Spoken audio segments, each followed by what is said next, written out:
ma-memorize lang natin itong gospel na ito, at kung maisabuhay natin itong gospel na ito, ang turo ng gospel na ito, sa tingin ko, walang magmamali sa atin.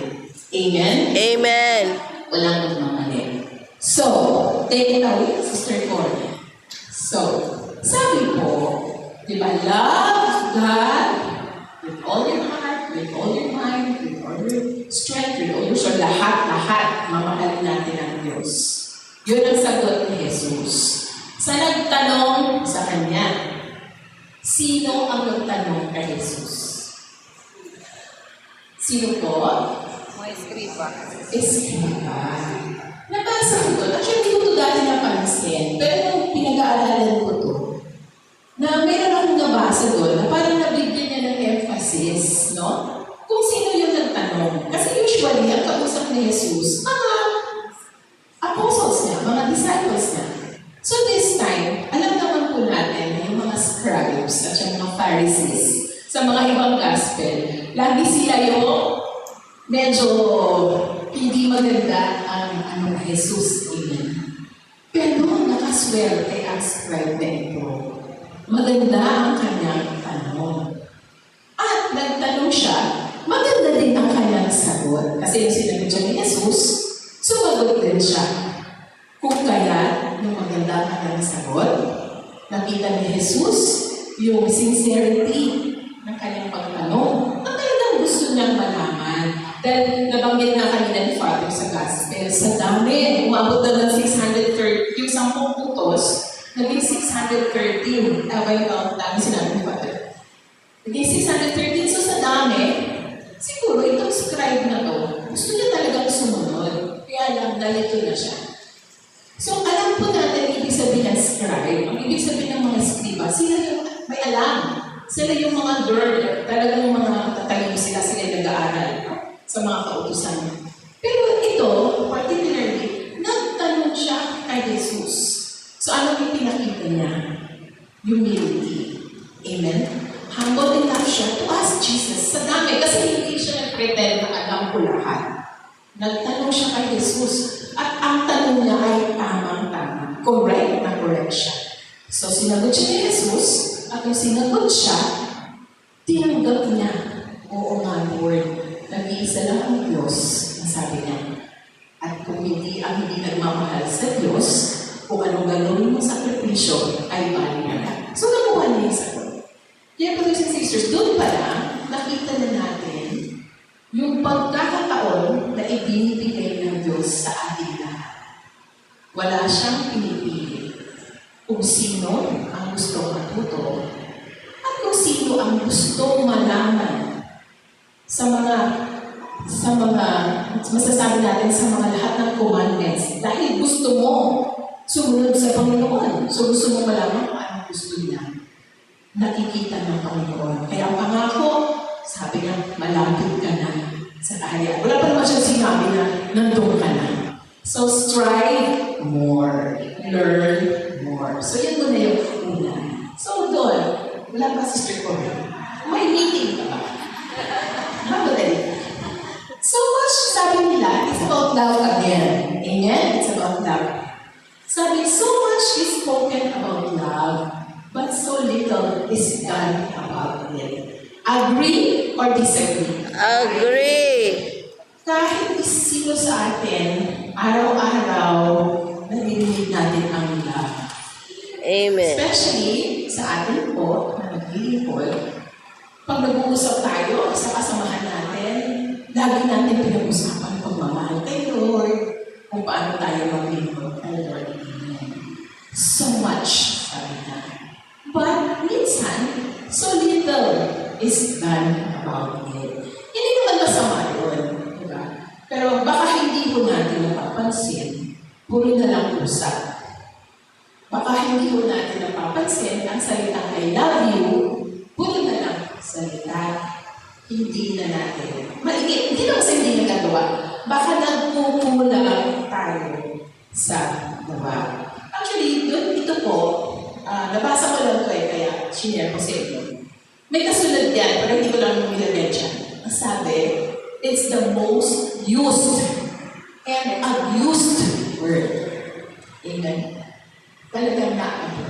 Amen. Minsan, may gusto pala tayo yung purpose natin. Nati-take advantage natin yung kasama natin. Ginagamit na natin ang salita. Amen. Kung kaya, sa gabi ito, i-share natin at pagnilayan natin kung ano ba talaga ang love. Lalo-lalo na sa ating Diyos. Amen. So first, next verse. Ayan. Okay na mo, nagmamadali ka. Sister Cory, bumili ka na ng bago. Next week. Hindi pwede yan. Pwede yan sa akin. Pero next week, hindi pwede. Sandali. Yung akin na lang, okay ko. O talaga, Sister Cory. Kanina pa sa office. Pinaano mo, hanggang dito. Pinapasakit mo ulo ko. Okay. Sige, ako na lang ba? Ayaw ba? Hearing na? Sige, para hindi siya ma-stress. Number 1, love. Okay. Anong love? Kasi hindi ko na ulitin yun ha, yung 2 greatest commandments. Alam na natin yun. Number 1 is love God. Love. With all your heart. So ano yung love na yun? Love that places total trust in God, even in desperate situations. Yun ang love with all your heart, with all your mind. Kahit desperate ka na. Sa atin ba lahat dito, nakaranas na tayo yung desperate ka na? Amen. Amen. Tayo. Amen. Yes. Ano po ba yung desperate ka na? Ano po ba yung... Isa lang. Baka lang may gusto magsabi o mag-share na pwede niyang sabihin na eto na yun. Naging desperate ako. Sino po ba yun? O raise your hand mo na. Sino yung naka-experience ng desperate ka na? Sino sa atin? Ako lang po mag-yes. Nagdalawa lang kami ni Sister Marvin. O tatlo lang kami. Dumala. O apat na, Sister Lisa. Nakita ko naman kami na desperate. Sister Lisa. Nakita ko na mother. Paano ka na desperate? So, amen. So, alam naman natin. Nahiya lang tayo mag-raise ng hand. Baka tawagin ko kayo. So, sige, okay na. Yes. May mga moments sa atin na talagang desperate ka na. So, ano mo ba ang ginagawa natin? We place our trust in the Lord when we are desperate. Madaling maglagay ng trust at love kay Lord kung masaya. Kung masaya yung anak mo sa exam, with honors sa anak mo. Siyempre talagang, Lord, I give you all my trust. Talagang pag kayo talaga ang puminos. Di ba? Yung mga talagang ibibigay. Pero, pag bumabagsak-bagsak yung anak mo, bumasis ka na ng malaki, bumabagsak-bagsak, may pag-asa ka ba, Lord, itong anak ko, do we still put our trust in the Lord? So, kayo ang mga kasagot nun. So, we need that love for God para natin ma-overcome. Amen? At doon natin mapapakita kay Lord na mahal na natin siya. It's even sweeter. Amen? It's a sweeter love. Alam niyo po, parang sinabi ko nga si Mother Sister Lisa, nakita ko na. Si Sister Sheila, I would like to share with you. Yung mga last moments na po ni Sister Sheila, doon po sa mga hindi nakakaalam, si Sister Sheila po, siya po yung dati natin head servant. Si Mother, Sister Lisa, siya ang una. Siya ang puno. Tapos, ang sumunod na head servant, Sister Sheila. So, she is my sister-in-law.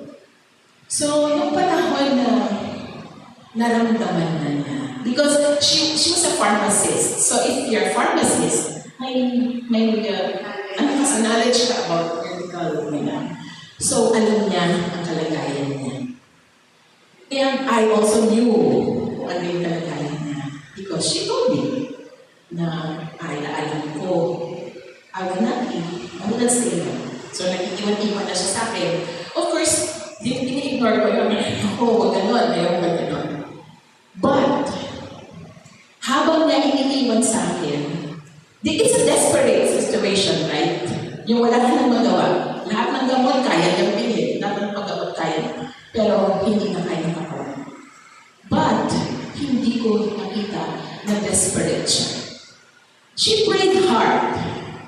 The more siya nagdasal, nakita ko lalo siyang tumindi ang pagdadasal niya. Not anymore because she wanted to be healed.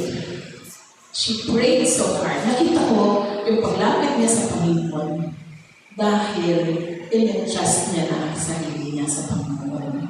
Kung kaya, ang dami sa mga kapatid natin, except na kami nila Sister Lisa, syempre alam namin yung sitwasyon, yung mga iba na not so close to her sa ibang mga chapters, nagtataka sila when the news broke out that she passed away. Kasi sabi ko, may sakit pa si Sister Lisa. Alam namin may sakit siya, akala namin she's okay. Because she was so graceful. She was so graceful. At it's not because sa kanyang sarili. Because at the time of desperate situation, she gave her trust to the Lord. Amen. So yun po yung buhay na na-experience. So, doon mo ngayon may nakikita ang totoo.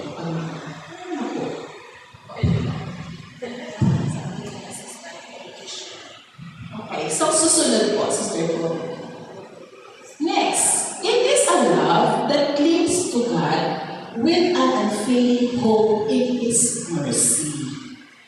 Diba, kung alam niyo yung kwento ni King David, diba? Si King David pasaway Amen? Marami siyang pagkukulang kay Lord.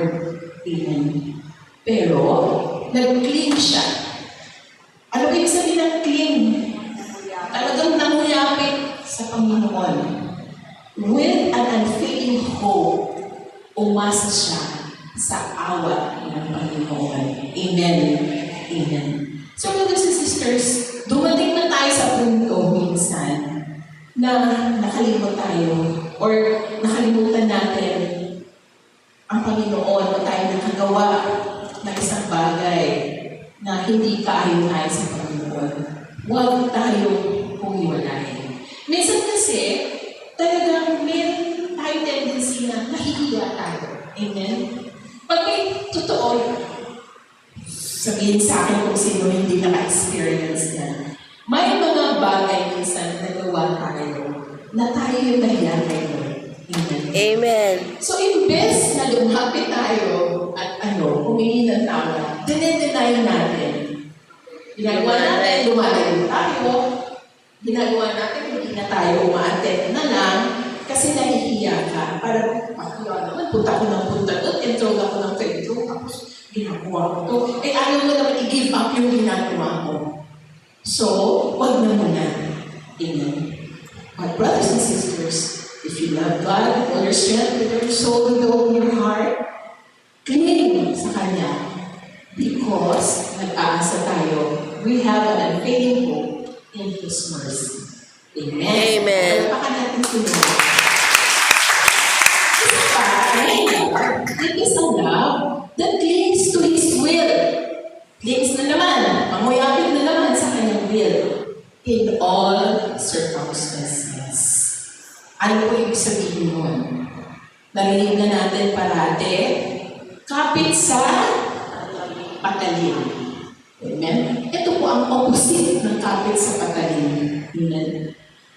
Sumunod tayo, pit tayo sa Kanyang will, sa Kanyang kagustuhan, sa Kanyang pamaraan, kahit na anong circumstance tayo nandun. Hindi natin pwedeng sabihin, Lord, alam ko po mali, pero wala na po akong magawa.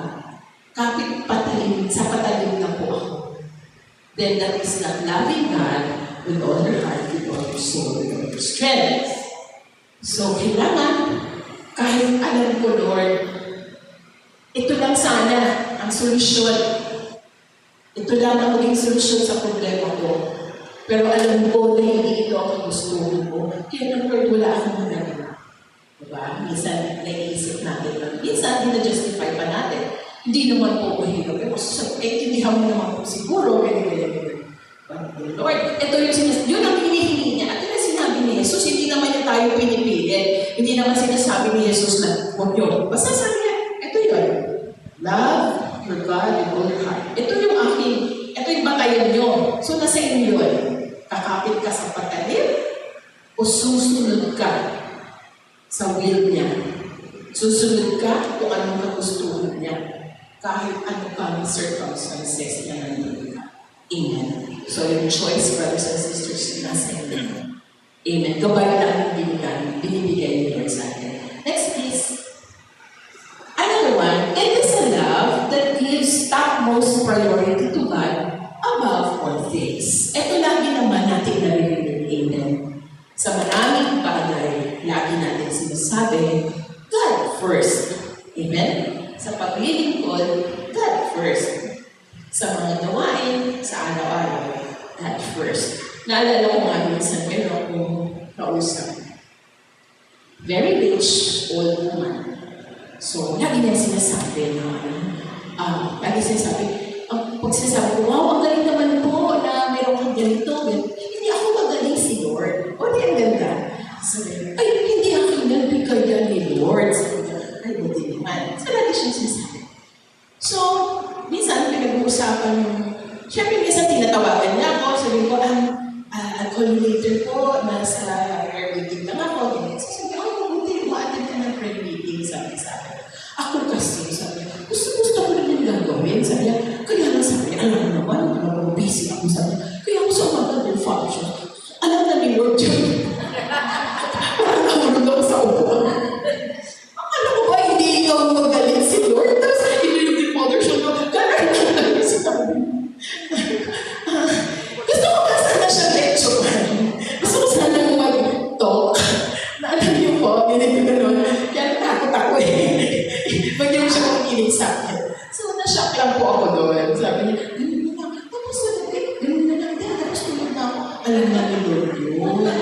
Kasi, pag ginaya ko ito, hindi ako racist ha.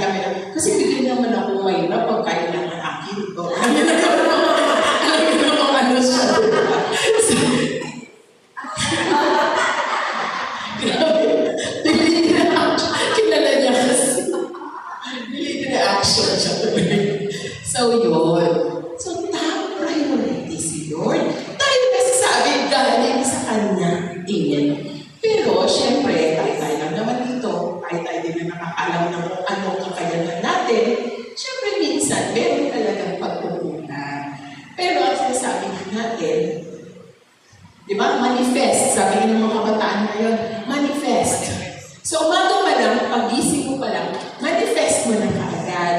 Lord, today is your day. Today is your day. I give this to you. So, iuna ko na ikaw. What do you want me to do, Lord? Please give me the strength. Please give me the courage. At higit sa lahat, sipag na magagawa ko ang ipinagagawa ko. So, talagang kailangan natin hingin kay Lord kasi minsan, distraction. Amen? Isa pa nga dun sa nabasa ko, sabi, loving God with all your heart, with all your soul, is focused. Focused on God, non-distraction nila. Sabi, hindi ka na-distract. Amen. Mahal mo ang Diyos, ibinibigay mo sa Kanya lahat. Kahit anong dumating, kahit anong mangyari, yung pagmamahal na yun, hindi natitina.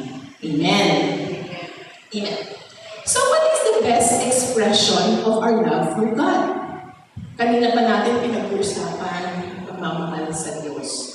So, how do we express? Ano ang gusto ng Panginoon? Di ba sinabi niya, kung yung mga kasama niyo, if your neighbors na kasama niyo, hindi niyo kayang mahalin. Ako ba kaya hindi niyo nakikita? Paano niyo ako mamahalin? Amen. So, para ma-express natin ang pagmamahal, sinabi din ni Jesus yun. Second greatest commandment. Love your neighbor. Loving your neighbor is an expression of loving God. Amen. Next please. But a question ngayon, who is your neighbor? Amen? Doon po sa Luke, may natanong kay Jesus, remember? Di ba sabi niya, if you want to go to heaven, help be unto your neighbor, sell everything, at ibigay mo sa mga hirap. Siyempre, tinanong si Jesus, sabi niya, sino po? Who is my neighbor? Hindi si Jesus nagsabi kung sino si neighbor. Hindi niya na-describe. Ginawa niya, nagbigay siya ng kwento. Yung kwento ng Good Samaritan. Baka nasobrahan, nagkaroon ng S. Good Samaritan. Amen. So, kung titignan natin yung kwento ng Good Samaritan, ang neighbor ay hindi yung kalahi mo. Amen. Ang neighbor ay hindi yung ka-chapter mo. Amen. Yung neighbor, hindi lang. Ibig sabihin, siyempre, yung ka-chapter mo, neighbor mo rin nun. Hindi lang yung pamilya mo. Amen. Kundi, ang neighbor, lahat ng nangangailangan. Ang neighbor mo ay ang lahat na ipinadala ng Diyos sa iyo para ipakita mo sa Kanya ang pagmamahal ng Diyos. Amen. So, yun ang neighbor. Hindi natin pipiliin. Amen? Amen. Kaya, pag tayo nasa labas, hindi natin pwedeng sabihin lang, bawa natin tayo sa mga general assembly natin, hindi natin pwedeng sabihin, Sister Cynthia, 3 sabi ang kinuha ko. Kasi baka maubusan ka. Hindi natin pwedeng sabihin, tabi na ako ng minuto kasi ang takot ibang chapters, baka maubusan ng pasi. Hindi pwedeng gano'n. Kasi ang neighbor, hindi lang taga-passive. Amen. Kahit hindi taga-passive, neighbor pa rin natin. Amen. What about yung neighbor na nakakainis? Neighbor pa rin ba natin? Amen. Pero, paano mo siya mahalin? Ewan ko sa inyo, hindi yan kasama sa talk ko. Problema nyo na yun. Paano nyo mahalin ang hindi mabait na neighbor? Kasi nahihirapan din ako dyan. Pareho lang tayo. But ang bottom line, sabi ni Lord, love your neighbor. Amen? Amen. Pero, brothers and sisters, minsan, talaga pong mahirap din sabihin kung ano yung love your neighbor, diba? Di ba sabi, yung ask yourself, di ba? Ask yourself. So, parang meron pa sinasabi sa Bible, who can lay your life for your brothers and sisters, yun ang totoo kapatid, yun ang totoong neighbor na gusto ni Lord. Parang minsan isip mo, talagang pag wala siya ng kidney, tanggalin ko yung kidney ko, bibigay ko sa kanya. Diba? Hindi, kung magagawa mo, hindi mas okay. Alam niyo po, kita ko si Sister Doris, na naalala ko sa pagpag sa kanila. Well, the neighbor is not only naman yung mga ibon nila. Even in your own family. Naalala ko na Sister Doris. Remember, nung medyo nagka-problema yung brother niya. So, nilapit nila sa akin, tinanong nila ko, ano ginagawin? So, sabi ng brother, pag-usapan namin, sige, para wala na lang gulo, magbalik ka ng pera, ganyan. Kaso na, syempre, nagastos na yun dahil ginawa na, di ba? Binili na ng supplies, kasalanan ng kapatid niya. Syempre ako, as legal mind, sasabihin ko talaga, hindi kasi may kontra kayo, ginawa niya, sila yung nag-fail, sila yung nag-default, hindi nga ako. Syempre, yun yung una kong suggestion. Hindi pwede yan, ganyan. Si Sister Doris sabi niya, nakita din niya na bothered ang kanyang kapatid. Hindi ko yun, handle lang ha. Marami po kaya yun.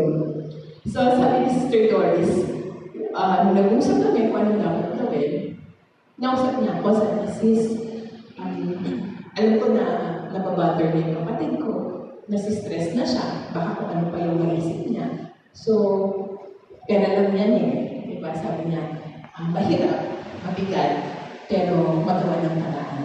Tapusin na lang natin to, okay na, ibalik natin. Tulungan mo na lang kami kung paano mapaayos ang komento na para maayos ang lahat. So, hindi ko naman sinabi ni Sister Doris.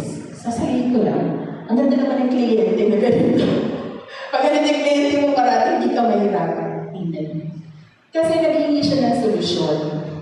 Yung solusyon mo, yung naging solusyon niya, ay para talaga sa kabutihan ng lahat. At doon mo makikita yung totoong love. We all love our brothers and sisters, amen. We all love our family. Pero pag dumating na sa sakripisyo, iba na usapan. And then love becomes an abused word. Amen. Ibang usapan na pag kailangan na maglabas. So, during na, ginawa namin ni Sister Doris na ayos ang lahat.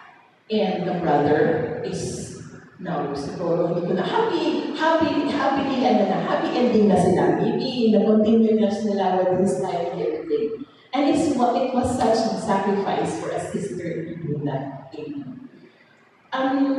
Kaya, yan si Sister Doris, tuloy-tuloy na pinagpapala. Amen. Siya po ba ay nawala? Talagang hindi. Walang plastic. Hindi. Because after na naayos namin, nakita ko yung smile nila ng kapatid. Nakita ko na peaceful na sila. Hindi na sila na-bother. Amen. So yun, ang totoo pagmamahal sa kapwa. Kapatid man o hindi kapatid. Amen. So, susunod. Sabi po, okay, katapos kanina na kay Lord, diba? Now, how do we love our neighbor? Maraming verses sa Bible. So, ito lang po yung napili ko. Sabi na dito sa 1 Corinthians 13, if I speak in the tongues of men or of angels, but do not have love, I am a resounding gong or a clanging cymbal. If love, diba? Kwakwak lang, wala. Sabi niya, kahit na you speak, diba? Talagang gift yan, diba? Speaking in tongues is a gift. Diba, minsan sinasabi natin, sana magdilang anghel ka. So, kahit dilang anghel ka ba, natin sasabihin mo nagkakatotoo, kung wala namang pag-ibig, walang preno. I am only a resounding.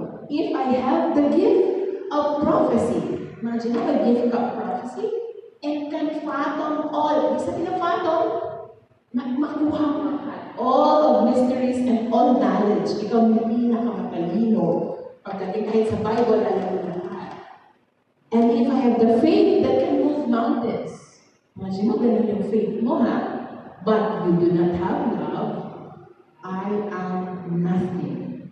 So love is still the greatest. Amen? If I give all I possess to the poor, ayan na, ito yung pinakamaganda. If I give all I possess to the poor and give over my body to hardship. Ibig sabihin, kahit anong pahirap mo, kahit hindi na Biyernes Santo, kukuha ka pa rin ng panghampas sa likod mo para dumugo yung likod mo. Pahirapan mo yung sarili mo. Lahat ng mga gusto mong paglingkuran dito sa pag-ayos ng upuan, naayos na, gusto mong pahirapan yung sarili mo, guguluhin mo ulit. Para ipakita mo talaga na talagang magaling ka. Kahit hindi na ito pinapamam ni Sister Lisa, imamam mo pa siya. Para talagang pahirap ka sa katawan mo. Gawin mo man yun. Kung wala kang pag-ibig, you are nothing. Kaya sasabihin mo, Sister Mans, grabe, paano naman po yun? Akala mo, pinahirapan ko na, I give all what I possess. Lahat ng sa akin, ibinigay ko na. Paano mo masasabing wala akong love? Sige nga. Paano mo masasabing wala akong love, binigay mo na lahat? Ikaw mo nakakalaman. Kung yung pagbibigay mo ng love ay hindi driven because of your love, but because it's driven by something else. Driven by grandeur. Gusto mo mapag-usapan? Nasasabihin sa'yo, si brother na talagang masipag yan, ganyan na. So kailangan pag pumasok si Sister Lisa, kuha ka ulit ng ayusin mo ito ang So, it's nothing. It's still love. Ubusin mo man ang lahat meron ka. Kung hindi pagmamahal ang nagtutulak sa'yo, wala. You are Nothing. So, ganun ka-tindi ang love. Amen. Next po. So, dahil love ang pinag-usapan, ito na lang ang pag-usapan natin. Love is patient. Sinong lagi may sakit dito, kasi patient siya. So, love is patient. Paano ba naging love is patient?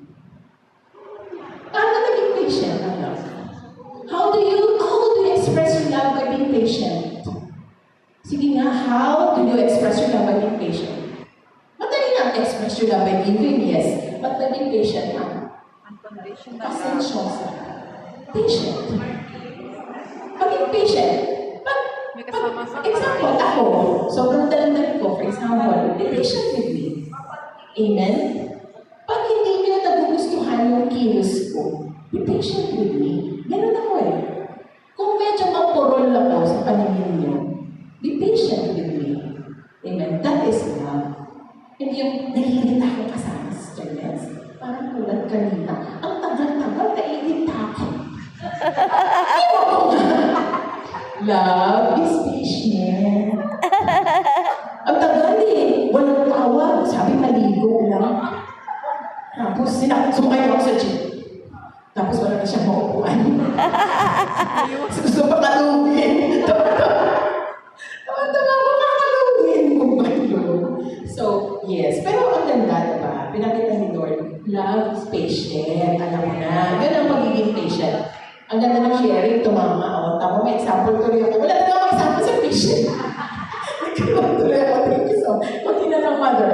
Love is kind. Alam naman natin yan. Di ba may kasabihan na share ko niya sa inyo, you can be not anything. You can be not anything. Just be kind. Di ba? Sinabi ko na yun. Just be kind. Galit ka sa tao yan, huwag mo siyang tanggapin. Siyempre, nainis ka kay Sister Cynthia kasi tahimik siya. Isang kasama to, tahimik mo eh. Nainis ka, diba? Just be kind. Huwag mo siya sabihin, ay, magsalita ka naman.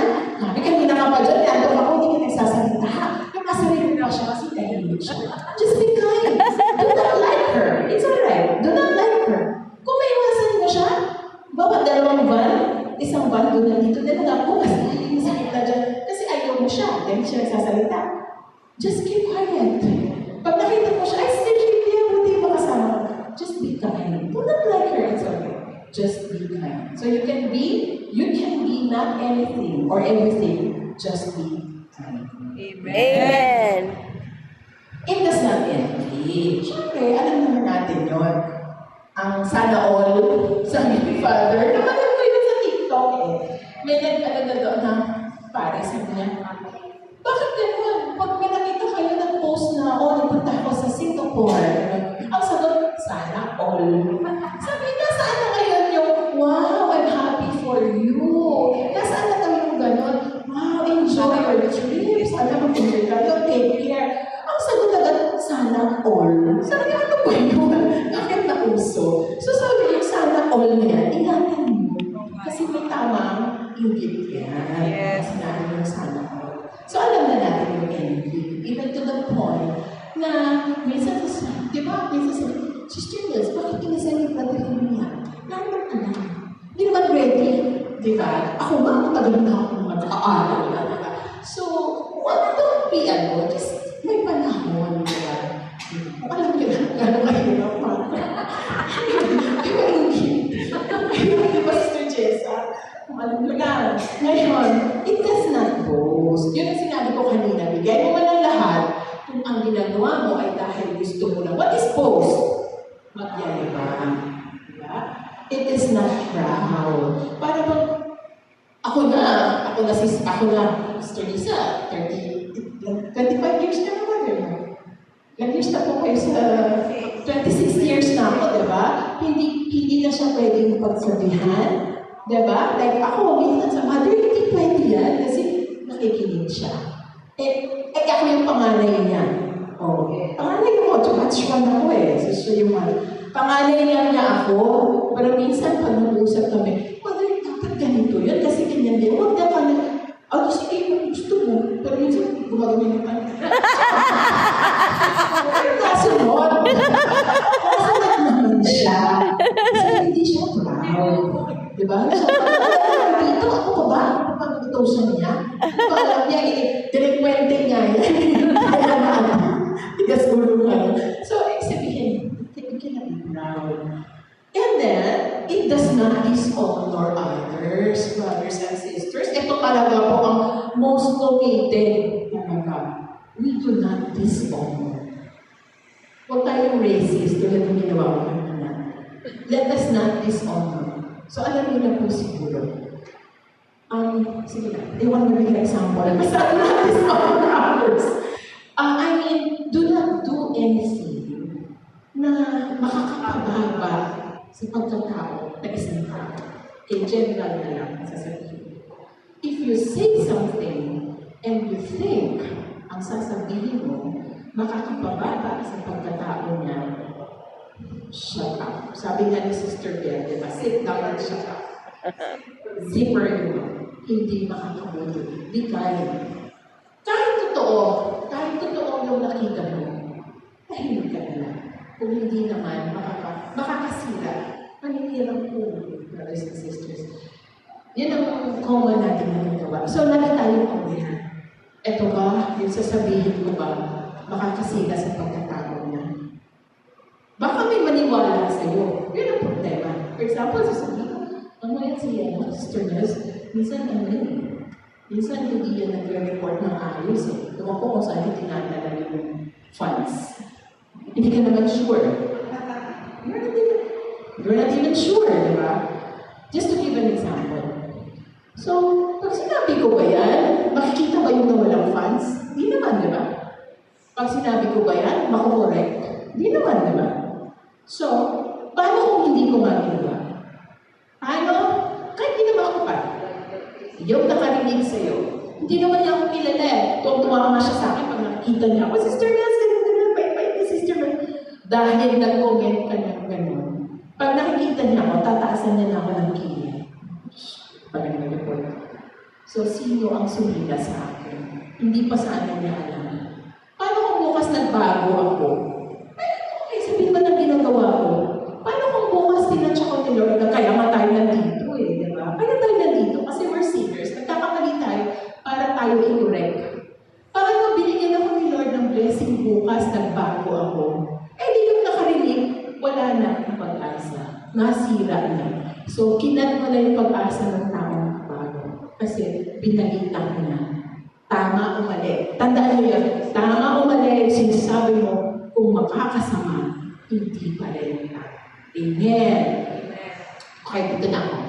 Titingin. Baka bigalit na sa akin. So, it is not self-seeking. Siyempre, hindi laging tayo. Yung sarili natin, diba? Yung sinabi ko, gagawa ka para ikaw winta. And then, hindi ka na mabilis magalit. Sino mabilis magalit dito? Kanina, hindi naman mabilis yun kasi matagal ka nag-antay. Kasi nag-reaction. Hindi nga eh, matagal nga siya nag-antay. Hindi naman daw mabilis. So, yung mga ganon, no? Medyo, ayan, may reminder tayo. Ito, yung maganda. It keeps the record of wrongs. Halimbawa, nagkamali ngayon, okay lang magalit ka. Example, ito, sorry, Sister Elvie, kasi ikaw naman nag-share mo. Ikaw na example. Kanina, what happened kanina? So talagang may mali, may nakakainis. Pero bukas, tama na yun. Huwag yung next week o next sasabihin na ay ganun naman talaga yung sabihin. Bilis, magalit. Talagang nire-record mo. Palampasin. Hindi ko naman sinasabi na pag may nakakainis, tatawa ka na lang, hindi ka magagalit, hindi ka magreklamo. Hindi naman. You can complain. Pwede mo sabihin. Ang mali naman yun kasi pinatibig mo ko. Pero huwag nyo ilista. Ilista nyo sa tubig para hindi na. Yung utang, ilista nyo sa notebook. Pero yung mga wrongdoings sa tubig. Love does not delight in evil, but rejoices with the truth. Ito, alam nyo ba ito? Kasi matagal kong inintindi dito, hindi ko maintindihan. Love does not delight in evil, but rejoices with the truth. So, ano ba ibig sabihin? Labi minsan, pag may pinag-uusapan na maganda, yung talagang karuman-duman, hindi ito talaga sis nangyari. At ito pa, mas matindi ang ginawa niya. Nagre-rejoice tayo. Ang sarap pakinggan, amen? Parang yung dalawa lang nag-uusap, naging tatlo na. Maya-maya, apat na sila. At itong apat, nag-separate na. Itong dalawa nakahanap na ng grupo, itong dalawa nakahanap ng grupo. Masaya na ang naging usapan. Nire-rejoice nire-rejoice natin yung evil. Nire-rejoice natin yung masaya ay yung hindi magandang nangyari. We do not even bother to know the truth. Hindi na natin iniisip na, baka hindi totoo, baka naman akala mo na, baka naman ganito. Doon mas in-entertain natin yung masayang kwento na ikakasama ng iba. Matagal ko itong pinag-isipan ko ng ibig sabihin. Yun lang yung interpretation ko. So love, always protect, always trust, always hope, always persevere. Kailangan perseverance. Hindi pwede love kita, pag nagkamali ka, bumabagi na. I hate you na. So, eto, naisip ko, ang ganda pala ulit-ulitin. Amen? Ang ganda niya ulit-ulitin. Pwede natin siyang isama sa araw-araw na babasahin natin. Because pag binasa natin yan, manag-remind tayo. Amen? Amen. Next. So, sabi doon sa gospel, offering, sacrifices, practice of religion or spirituality without love for God and for others is not pleasing in the eyes of God. So, ibig sabihin, magsimba man tayo araw. As usual, narinig natin yung simba man araw, mag-rosary ka man, sali ka sa lahat ng mga fellowship, punta ka sa lahat ng enthronements, lahat ng fiesta, puntahan mo.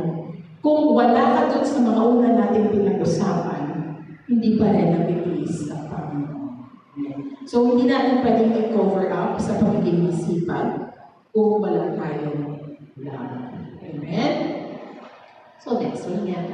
Last time. So, brothers and sisters, ito po, binigay ng Panginoon sa atin. Sinabi niya, love God with all your heart, with all your soul, with all your mind. At pag-nilay-nilay natin ngayon, paano?